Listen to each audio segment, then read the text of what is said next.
તો મિત્રો અત્યારે હું છું વૈષ્ણોદેવી સર્કલ ભાઈ, અને આપણે કેડી હોસ્પિટલમાંથી એક પેસેન્જર લેવાનું છે અને નિકોલ લઈ જવાનું છે. રેપિડોમાં રાઈડ છે. તો મિત્રો સૌથી પહેલાં આપણે જઈએ કસ્ટમરના પિકઅપ લોકેશન ઉપર. કસ્ટમરને પિકઅપ કરી લઈએ. નિકોલ ને પ્રાચી બોલો ઓટીપી 5620.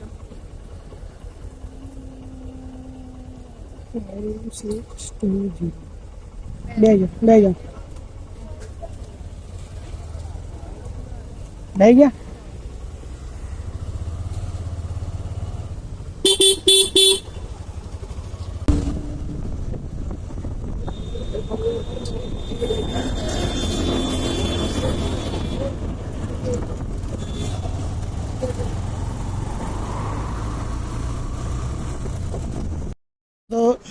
તો મિત્રો કસ્ટમરનું આપણે કેશ કલેક્શન કરી લીધું છે ભાઈ, અને પેમેન્ટ ટોટલ થયું છે એમનું 201 રૂપિયા. કસ્ટમરને આપણે આપી દઈએ 5 સ્ટાર રેટિંગ.